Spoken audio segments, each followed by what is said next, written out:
I'm State Rep Jonathon Hill, Jonathonhill. Okay, and then your position one more time, look at me, not the camera.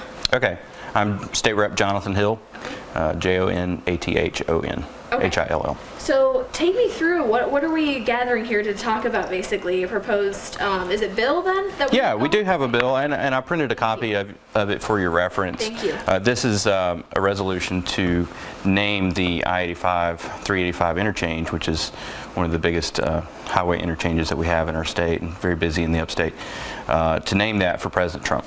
Okay, and that's around, for people who don't know, that's around the gateway where that's happening right now?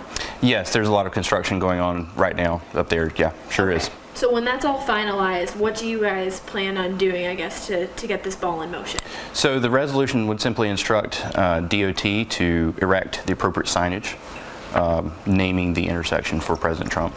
Okay, and what goes into, for people who don't know, what goes into making that even a possibility? Yeah, well, this is just like any other bill would have to would come up for debate and vote in both the House and the Senate before it would go into effect. So it would require that vote to happen.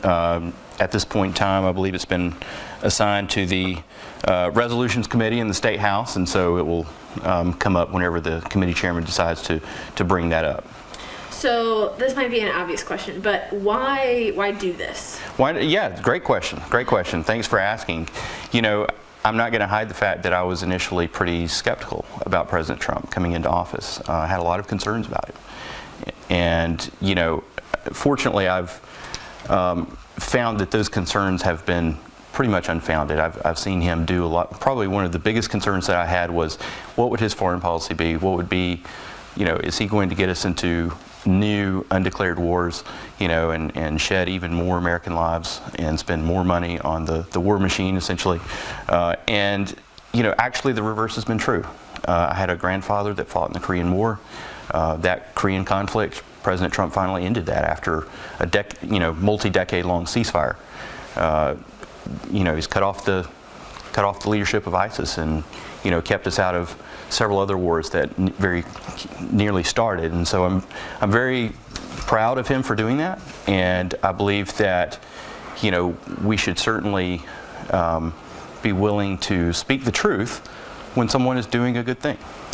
I'm going to ask you kind of a two-tier question here. If you could describe President Trump before you really got to know his politics, him, you know, in office, kind of in one or two words, and then after the fact, how would those words be different?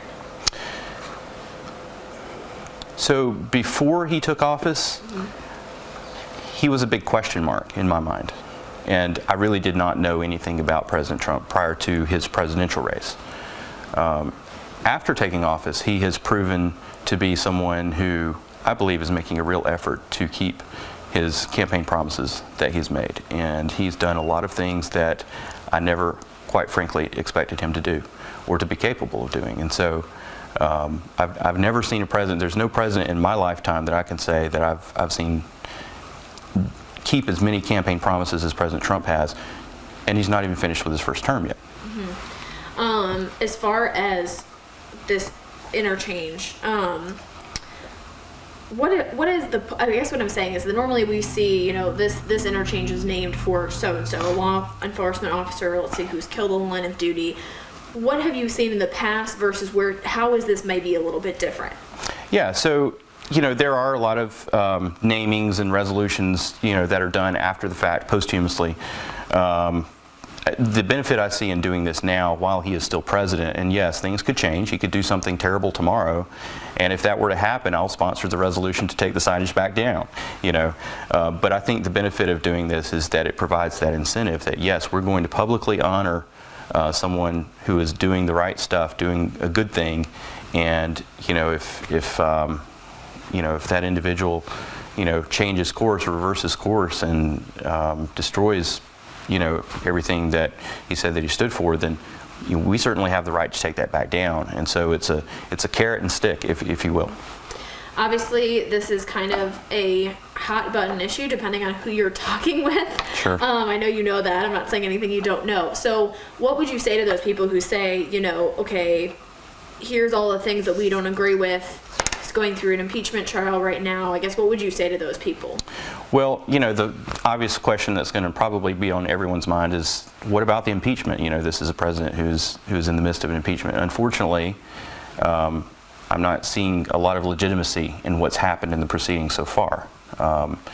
We could talk about whether past presidents going way back for decades, whether they have kept the Constitution or not. But that's not the conversation that we're having right now. The conversation that I believe that we're having is really just a very openly partisan attempt to not remove the president, but rather to create this slow drip effect of political attack after political attack leading up to an election.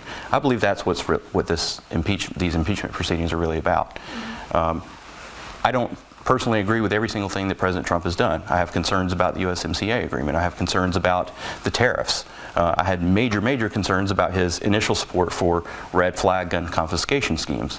And I called on President Trump, along with 38 other colleagues of mine in the State House and Senate, to back off of that, which fortunately he has done.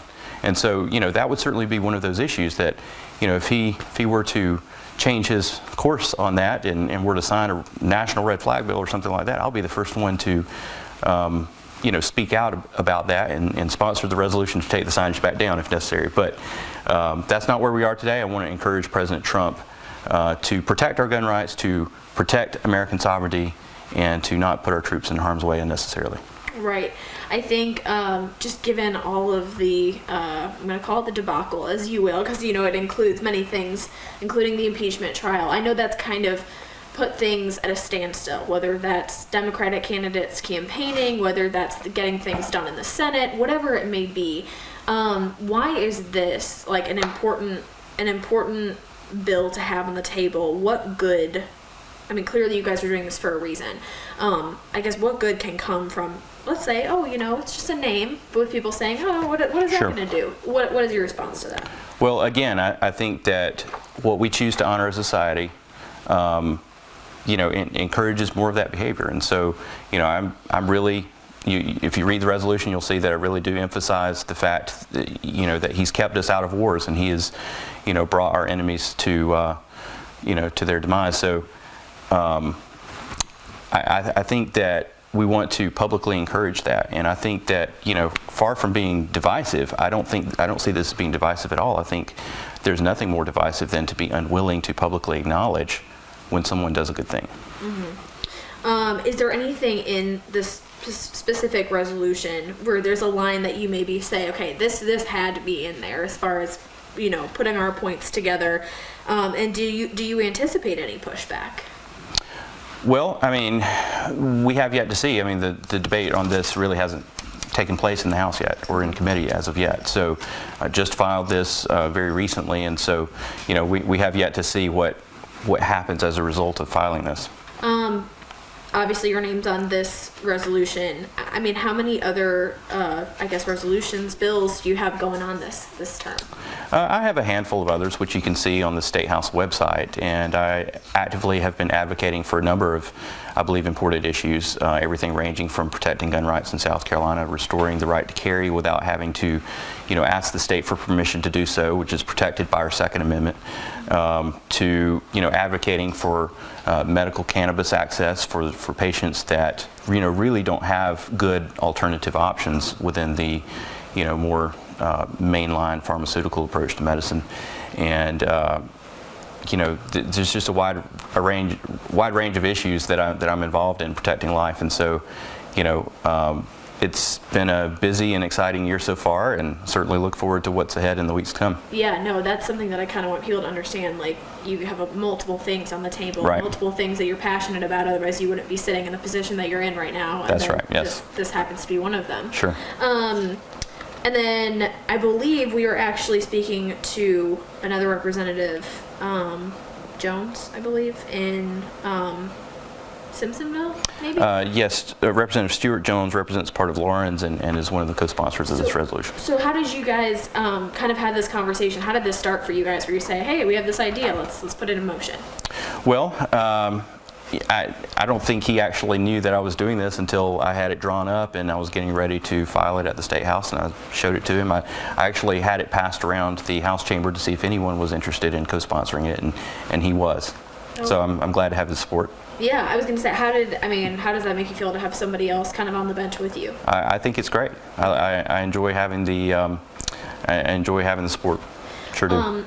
Is there anything, I'm trying to think, is there anything that you would like, because I think the cool thing that you're saying is that regardless of how you feel about a president, there's good things that we need to acknowledge, but there's also things that I was kind of weary about too. Is there anything that you say, you know what, no one's perfect, these are some things that going into 2020 this year that I would like to see the president hit on? Are there any issues like that you want to be, I don't want to say resolved, but to be looked into further?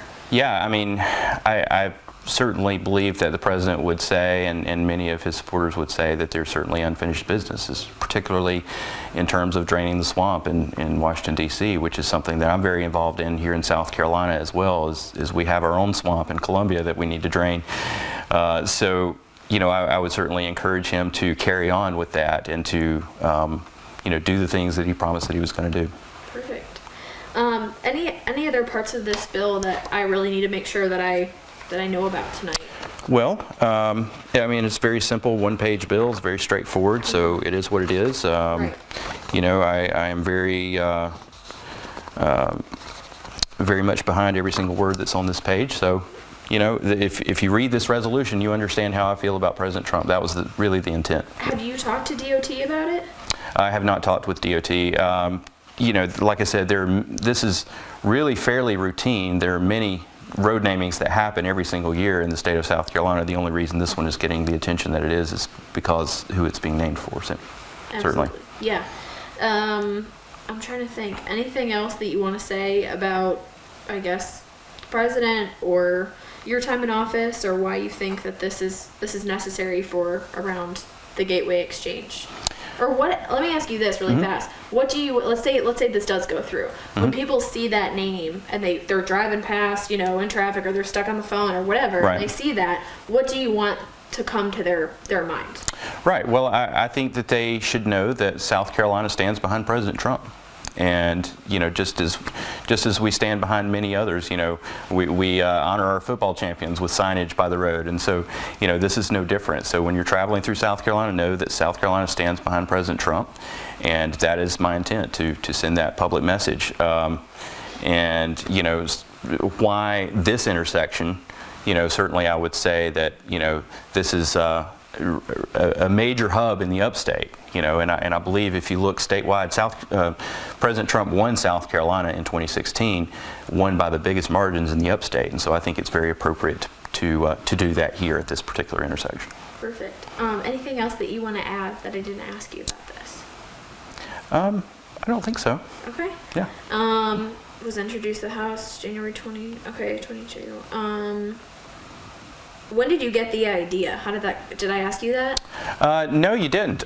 So I guess I would have to say I got the idea over the summer. I had met a state senator in Oklahoma who proposed something similar to name part of Route 66 in Oklahoma, I believe it was, for President Trump. And I thought, wow, that's a neat idea. That hadn't occurred to me.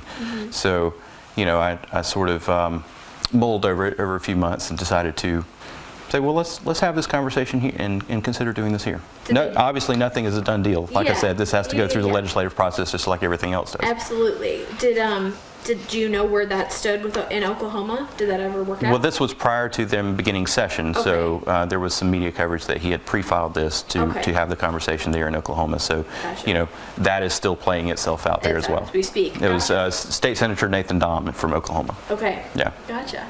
I'm trying to think. Anything else that you want to add that I didn't ask you about this? I don't think so. I just appreciate your being willing to, you know, allow me to explain why I'm doing this. Yeah, absolutely. Thank you.